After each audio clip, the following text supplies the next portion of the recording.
Hey there guys, what is going on? Today we are taking a look at the best Cold War weapons that have been added to Warzone in a top 5 list, because everybody loves top 5 lists, they always do quite well.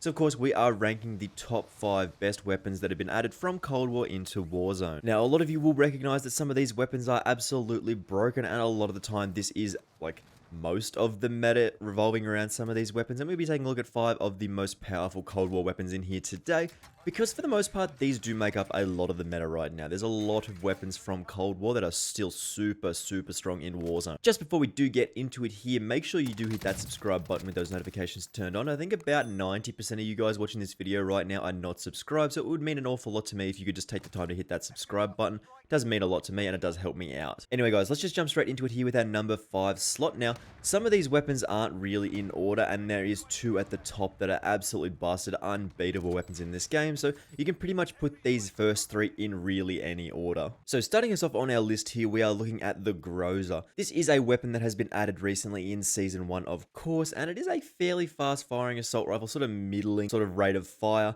It has decent to sort of okay-ish recoil control. Like, it can be a little bit tricky sometimes, but if you are fighting at those close quarters, sort of close to medium ranges, with the Groza, you really shred people. Like, you do some serious amount of damage. It is one of the higher damaging assault rifles in times to kill in this game, which is absolutely fantastic here. The Groza does, as I said, really do shine at those sort of medium distances. You want to be nice and close so the recoil doesn't really take too much out of your weapon, but you don't want to be so far away as the recoil makes it difficult to hit for your shots. So there's a lot of stuff going on with the Groza, and it is a fairly cool weapon in this game. I imagine something like a Kilo 141, which did get nerfed recently, and there's other more stable weapons like the Krieg 6 and stuff like that. But just through sheer numbers of damage, the amount of DPS, and the actual time to kill that you do get from the Groza, this is a fantastic weapon for those close quarters engagements, and it's particularly powerful on Rebirth Island. In terms of an example class setup that we're going for with the Groza, these are the attachments that you would want to drop right now. We are taking the GRU suppressor for that sound suppression and damage range. This is pretty much a must-have for pretty much every weapon in the game. Of course, then we want the VDV reinforced barrel for that effective damage range increase, and of course that bullet velocity. Then we move to something like an optic. You can pretty much choose whatever you do prefer in the optic slot. Whether you're playing at those close quarters ranges, close to medium range, you can pretty much take a smaller optic, or then you can take something like an axial arms 3 times, or something a little bit larger if you are fighting at longer distance, which is not super recommended for the Groza because of that recoil that we mentioned earlier. To help control the recoil that we do experience from this particular weapon here, we're looking at the second to last grip, which is a fairly late unlock. The vertical and horizontal recoil control that we do get from this bad boy is absolutely fantastic. It's about a 10% increase and a 20% increase for the horizontal recoil control, which is super nice to help keep those shots down. Then lastly, you can pretty much choose whatever you do prefer in this last slot. We like more ammunition and a faster reload speed with Warzone weapons, so that's of course always good, but you can of course take something like a rear grip airborne elastic wrap if you are interested in that. That'll get your aim down sight speed nice and fast. But as I said, the Groza is a really fun weapon to use in this game at those medium ranges. Like, you don't really usually be fighting at too longer distances with Groza because that recoil can just be fairly significant sometimes, but it's still a lot of fun to use this weapon, and it's one of the better weapons to be added across from Cold War into Warzone. The next weapon on our list is actually very similar to what we just spoke about in the Groza. This is the FFAR-1. Of course, this is an interesting weapon in this game with a very fast fire of about 900-ish rounds per minute. That's sort of upper to like middle of the road in terms of assault rifles. That's a fairly good statistic though. What you do get with this weapon, however, is a very fast time to kill. I think it's about 500 milliseconds or slightly less if enemies don't have armor plates, which is super fast in Warzone. Only the top tier weapons in this game right now do actually kill faster than this, which is super interesting in this game. Now, it can actually be a little bit interesting in terms of that recoil control, but if you get the right attachments, you really can just beam people with this particular weapon. Again, it's one of those weapons that actually sort of is an assault rifle, yet you still want to fight at those close to medium distances. Again, the recoil control can get a little out of hand at those longer ranges, so you do want to set up your class like this if you are interested in using the FFAR-1, because it is a lot of fun to use. You do get very fast kills, and it is particularly powerful, as I said, on Rebirth Island, just like the Groza. So attachments, again, something like the agency suppressor, of course, sound suppression, and of course damage range for that increase to our damage range and staying off of those UAVs. We're running the suppressor at the moment as we haven't unlocked the agency suppressor yet, but this is a super good option in this game. In the barrel slot, again, that heavy reinforced effective damage range and of course bullet velocity are super important statistics here, as the bullet velocity is overall quite low from a lot of the Cold War weapons, and this is the statistic that makes your guns feel kind of normal-ish Like, the bullet velocity is a very, very important stat for sort of feeling better hit detection and stuff like that as well. In terms of the optics slot, again, this is a sort of close to medium range option in the assault rifle category, so you can pretty much take whatever you do prefer here. I like the Microflex LED, but again, the axial arms 3 times is probably the preferred long range option, but you really can take whatever you do prefer in the optics slot. Again, in that underbarrel slot, you can take like a field agent grip, you can take a foregrip. We're going to go with the field agent grip, of course, for that vertical recoil control and horizontal recoil control. Very, very similar class setup to have what we presented before with the Groza. In that saying, the ammunition slot is also replaceable with those 38 round speed mags. You do start off with 25 bullets with the FFAR, which is not ideal, so we move to the 38 round speed mags for increased reload capacity, like all these good statistics here and everything.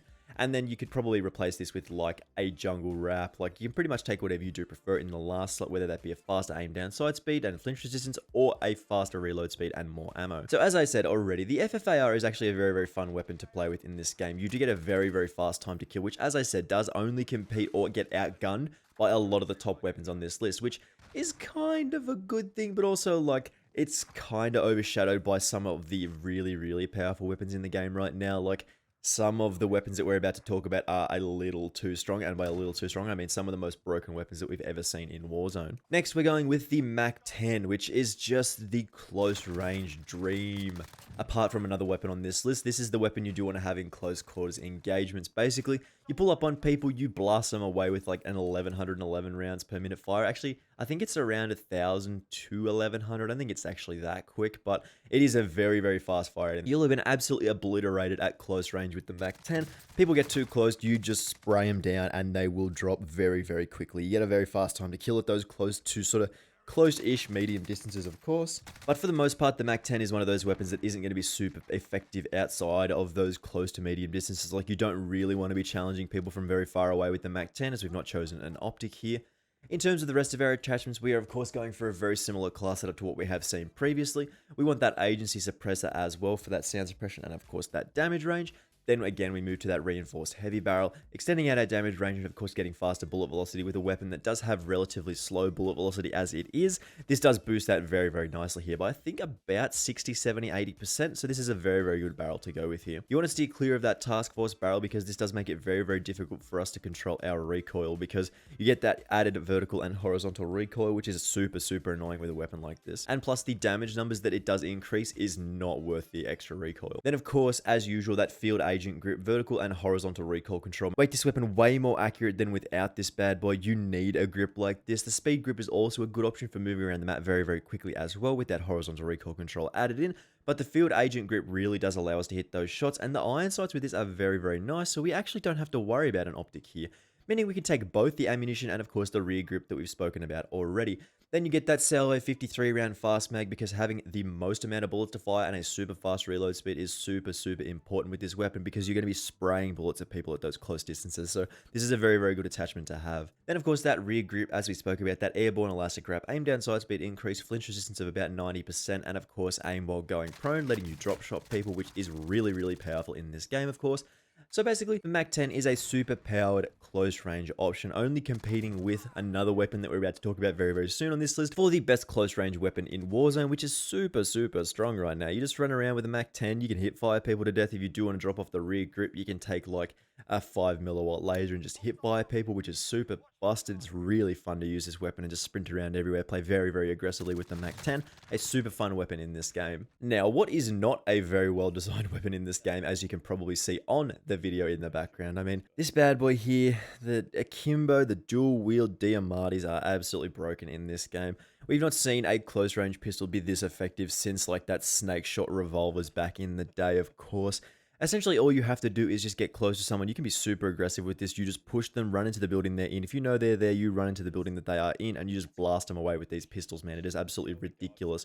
3-round burst pistols, you just run in, tap the trigger a couple of times, and whoever you're pointing your weapons at should be dead most of the time. It's just absolutely insane with these weapons. But you've probably been killed by these enough times to know just how broken they are. So we move to some of the attachments that we're going with right now in terms of the agency suppressor, again extending out that damage range slightly, and of course adding that sound suppression, meaning we stay off of the radar. Then that barrel as well, reinforced heavy, increasing our damage range again, and then that bullet velocity. You don't really want to worry about the task force barrel. Increasing those damage numbers is not super significant with something that does shoot 3 bullets, And then 6 bullets with the Kimbo. Of course, it's not really worth having that extra damage for all that recoil control negatives. Then that 5 milliwatt laser, of course, for that hipfire accuracy. Somebody did mention the other day that we weren't using the hipfire laser in our video when we did test this out, but I mean, this is a weapon that doesn't actually show the laser in Warzone for whatever reason from what I have seen. It's a little bit strange, but the laser is there and the hipfire accuracy that you do get from this is super nice here. Then of course that stock, that dual wield option, which you do actually have to be max level 35, which is that's a fairly large grind with this weapon. I mean, I didn't mention that in the video that we made the other day taking a look at these broken pistols, but the dual wield is a necessary option, but you do have to get to level 35 with it, which does take a long time. And then the ammunition slot, we want the most amount of bullets to fire and a very fast reload speed. So that salvo 30 round fast mags really does round out our class setup here, allowing us to have a very powerful close range option. If anybody is within like 5 to 10 meters, you can pretty much spray them down, just like tap the triggers a couple of times and anybody who is in front of you is probably going to be dead. Next on our list, you probably know what I'm about to say here. This thing is absolutely terrorizing Warzone right now. The DMR 14, as you can see in the background, is an absolute menace in this game. I was talking about it with a friend last night. Basically, you sort of want to peek around a corner just to get a visual of who might be around the corner. You fully intend on going back behind the wall you're hiding behind. You peek your head out, somebody is watching you push around that corner, and before you even have a chance to move back around the wall into safety, which you were going to do anyway, you get your head blown off by a DMR, you get 2-shot, 3-shot. It's absolutely ridiculous in this game right now. You just get blown up by people. It is so dumb here. Basically, being able to get a 3-shot kill with a very fast fire rate on a DMR feels bad. Like, there's not really much more to say about it. It just feels bad to just like peek around the corner for a split second and have your head removed from your body. You are removed from the existence of the game and sent straight to the gulag. But it's very fun to run around with the DMR and just blow people up because it is a very busted weapon in this game. In terms of our attachments that we are rocking, our class setup is a little bit different than we talked about the other day. We're looking for that agency silencer, again, damage range, and of course sound suppression, very important statistics with this long range powerhouse. Then, of course, we move to the barrel slot. We want that titanium barrel. We do lose a little bit of damage range with this bad boy, but we gain fire rate, which lets us put even more bullets down range, which is absolutely ridiculous. You can pump out so many shots with this thing. It is unbelievable, man. You just delete people. It's absolutely ridiculous here. Then you want that optic. You can pretty much choose whatever you do prefer in the optic slot, as we have mentioned already, but the axial arms 3 times is one of the preferred options in those long-range fights, because you get a very clear sight picture and as well as a 3 times optic. It's very nice, but you can also take something a little bit fast if you do want to sprint around everywhere, rush people with this type of weapon. You blast people away at those close distances as well if you do have a very fast trigger finger. So you can take like a mill-stop reflex if you are feeling particularly spicy here. Then, of course, that Field Agent foregrip gives us that horizontal and vertical recoil control. I believe it's an increase on the horizontal recoil control side of about 40%. But this thing doesn't bounce around too much anyway, so you can get away with just like a front grip on that horizontal recoil control as well. And you can pretty much hit anyone at any distances with this weapon. Then, of course, you can choose between more ammo in those like salvo 30 round speed mags, 40 round speed mags. You can take like the airborne elastic wrap for that aim down side speed and flinch resistance as well.